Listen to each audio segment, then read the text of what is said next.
এই মুহূর্তে বিকাশ রঞ্জন ভট্টাচার্য আমাদের সঙ্গে টেলিফোনে রয়েছেন অভয়ার পরিবারের তরফ থেকে। আজকে বিকাশবাবু কলকাতা হাইকোর্টে তার আইনজীবী হিসেবে সওয়াল করেছেন। বিকাশ রঞ্জন বাবু, আদালতের চোখেও দিনের আলোর মতো স্পষ্ট রাজ্যের প্রশ্রয় এবং আশ্রয় সন্দীপ ঘোষের মতো দাগিকে।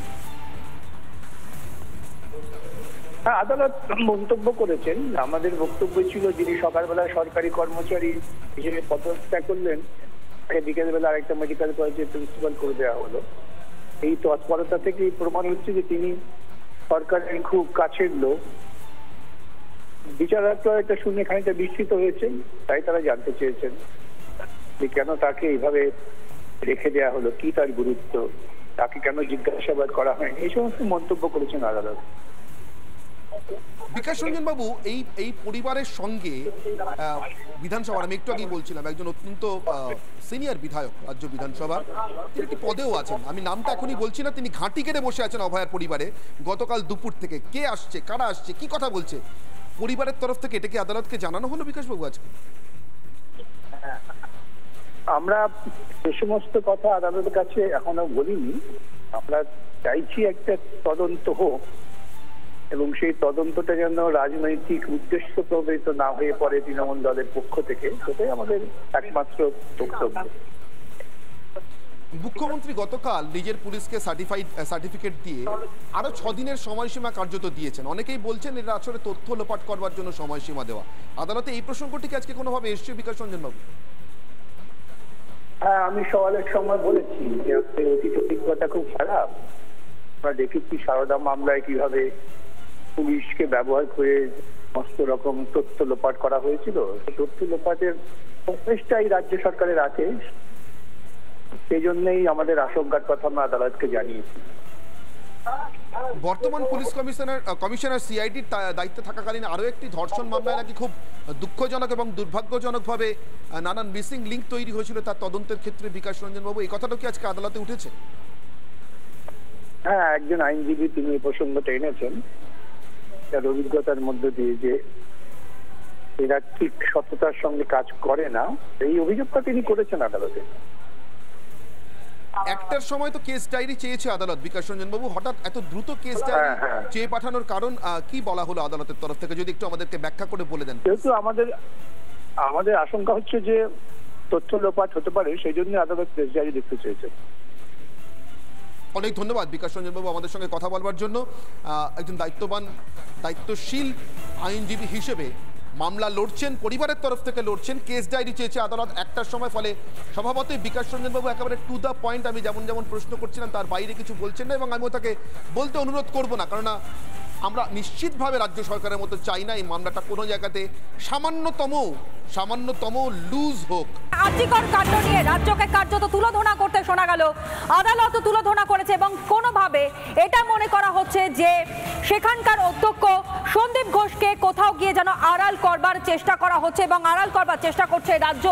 এই মুহূর্তের অন্যতম বড় ব্রেকিং, আদালতের যে পর্যবেক্ষণ তাতে একটা বিষয় স্পষ্ট হচ্ছে যে দাবিটা মূলত ছাত্ররা তারা করছিল, জুনিয়র চিকিৎসকরা তারাও করছিলেন, মূলত সেই বিষয়টাই আজ কিন্তু আরো স্পষ্ট হলো।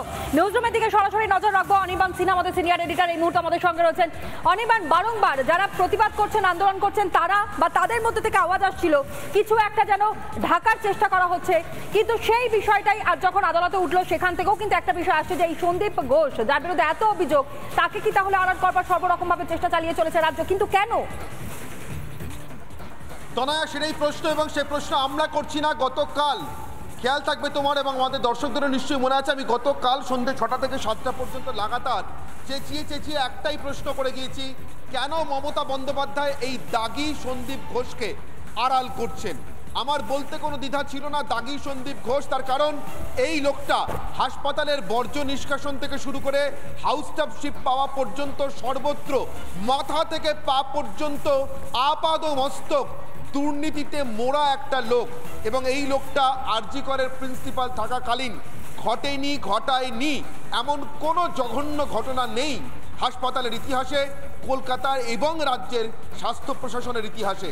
ঠিক সেখান থেকে আমার প্রশ্ন ছিল, সকালে যে লোকটা চাকরি ছাড়তে চাইলো, বিকেলে সেই লোকটাকে চাকরিতে বহাল রেখে শুধু বদলি করে আরজিকর থেকে সিএনএমসিতে কেন পাঠালেন মমতা বন্দ্যোপাধ্যায়?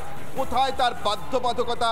কেন সন্দীপ ঘোষের মতো দাগিকে বয়ে যাচ্ছে রাজ্য প্রশাসন? আর ঠিক সেটাই এই মুহূর্তে কলকাতা হাইকোর্টের প্রধান বিচারপতি জিজ্ঞাসা করছেন।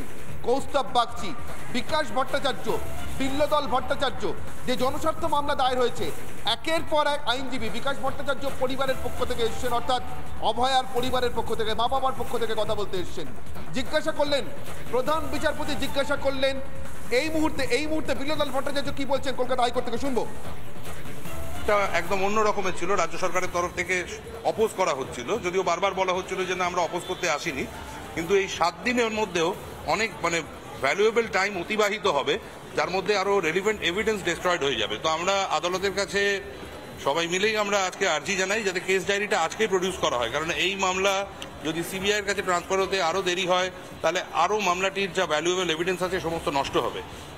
সব থেকে আজকে একটা ইম্পর্টেন্ট বিষয় হচ্ছে মেয়েটির বাবা মাও আজকে ফাইনালি কোর্টের কাছে অ্যাপ্রোচ করেছে। আমি ওনাদেরকে সম্মান জানাই, ওনাদের কারেজের কাছে আমি মাথা নত করি যে এরকম হালে তার মেয়েকে হারিয়েছে। তো তারপরেও কোর্টের কাছে এসে আজকে তারা দ্বারস্থ হয়েছেন। তো এতে তো আমাদের যেটা দাবি আর কি সেটা আরো স্ট্রং হয়ে যাচ্ছে আর কি। তো আশা করব একটার সময় দেখা যাক, কেস ডায়েরি প্রডিউসড হোক, কি হবে তারপরে আদালত যেটা বিচার করবেন দেখা যাবে। পুলিশের ভূমিকা নিয়ে আদালত প্রশ্ন দিলে যে 72 ঘন্টা হয়ে গেল, ওগুলো সমস্ত একটার পরে, এখন নয়, এখন অন্য কোর্টে মামলা চলছে, এটা করে আসি একটার পরে। অর্থাৎ আমরা শুনছিলাম তনয়া বিল্লদল ভট্টাচার্য কি বললেন, ঠিক একটার সময় কেস ডায়েরি চেয়ে পাঠানো হয়েছে। কেন, প্রেক্ষাপটটা কি তনয়া এবার বলতে যাই। জিজ্ঞাসা করা হয়েছে, রাজ্য সরকারকে জিজ্ঞাসা করেছেন প্রধান বিচারপতি, নিজে জিজ্ঞাসা করেছেন, আচ্ছা এই মেয়েটিকে বাড়িতে, এই মেয়েটির মৃত্যুর পর, অভয়ার মৃত্যুর পর বাড়িতে ফোন করে কে খবর দিল হাসপাতাল থেকে যে আত্মহত্যা করেছে? এর উত্তরে মুখ্যমন্ত্রীর সার্টিফিকেট দেওয়া রাজ্যের পুলিশ, কলকাতার পুলিশ, মুখ্যমন্ত্রী গতকাল সার্টিফিকেট দিয়েছেন, সেরা পুলিশ নাকি। তাদের বক্তব্যটা একটু মন দিয়ে শোনো তনয়া, শুনলে এই মুহূর্তে তোমার শুধু লজ্জা করবে না, রাজ্যের মানুষের শুধু লজ্জা করবে না, গাটা ঘিন ঘিন করে উঠবে। পুলিশের বক্তব্য, ওনার পরিবার অর্থাৎ অভয়ার পরিবার যদি আমাদেরকে নাম্বারগুলো দেয়, নিশ্চিতভাবে আমরা সেই নাম্বারগুলোকে কথা বলে দেখবো এবং তাদেরকে ডেকে জিজ্ঞাসাবাদ করব। প্রশ্ন হচ্ছে এই 72 ঘন্টা 96 ঘন্টা ধরে তাহলে কলকাতা পুলিশ করেছেটা কি? কোন মাঠের ঘাস ছিঁড়েছে এতক্ষণ পর্যন্ত?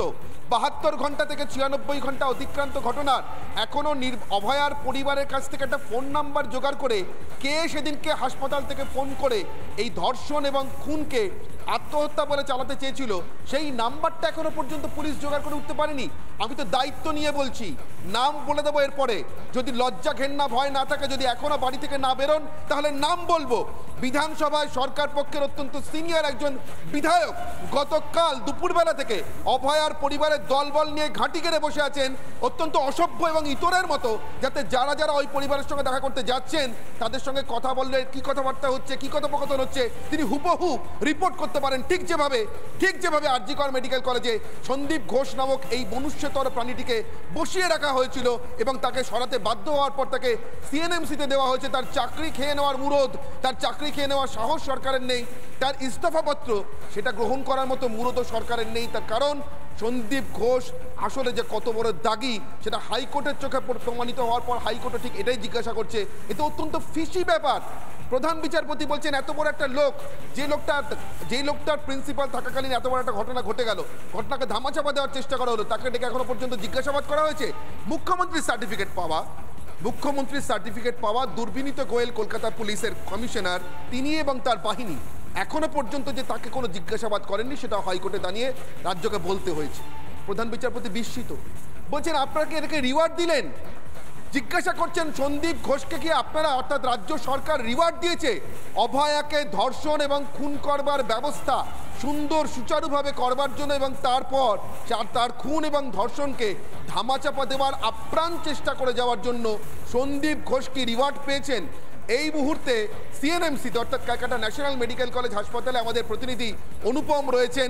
এই দাগী লোকটাকে, এই মনুষ্যতর প্রাণীটিকে তারা কোনোভাবেই হাসপাতালে ঢুকতে দেবে না বলে পণ করেছে সিএনএমসির ছাত্ররা।